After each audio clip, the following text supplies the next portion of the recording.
भारत सरकार ने व्यापारियों, आयातकों और उद्योगों के लिए कस्टम और जीएसटी नियमों को आसान और पारदर्शी बनाने के लिए बड़े सुधार किए हैं। केंद्रीय अप्रत्यक्ष कर एवं सीमा शुल्क बोर्ड ने 31 पुरानी कस्टम अधिसूचनाओं को एक साथ मिलाकर नया ढांचा तैयार किया। यह नया नियम 1 नवंबर 2025 से लागू होगा। इसी दिन जीएसटी में नया रजिस्ट्रेशन सिस्टम भी शुरू होगा।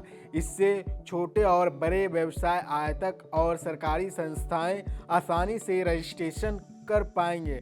सरकार का उद्देश्य व्यापार में पारदर्शिता बढ़ाना और अनुपालन का बोझ कम करना है। साथ ही ईज ऑफ डूइंग बिजनेस को मजबूत करना भी लक्ष्य है। सीबीआईसी की नई कस्टम व्यवस्था पुराने नियमों को हटाकर सरल और साफ बनाई गई है।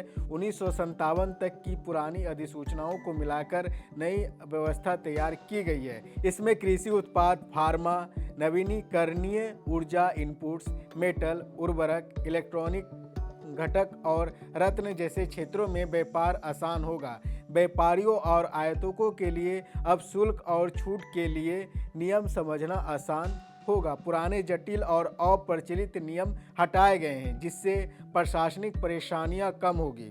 इससे समय की बचत होगी और व्यापार तेजी से होगा। जीएसटी रजिस्ट्रेशन प्रक्रिया की अब सरल और तेज हो जाएगी। वित्त मंत्री निर्मला सीतारमण ने बताया कि नई प्रणाली में कम जोखिम वाले व्यवसाय जिनकी मासिक टैक्स देनदारी 2.5 लाख रुपया से कम है 3 कार्य दिवस में अपना रजिस्ट्रेशन कर पाएंगे। इससे लगभग 96% नए आवेदनकर्ता सीधे लाभान्वित होंगे। नई प्रणाली जीएसटी 2.0 पहल का हिस्सा है और छोटे व्यवसायों के लिए बहुत मददगार होगी। नए नियमों में 2 स्तरीय कर प्रणाली है, जिसमें सामान्य वस्तुओं पर 5% और 18% टैक्स लगेगा। लग्जरी व हानिकारक वस्तुओं पर 40% टैक्स लागू होगा।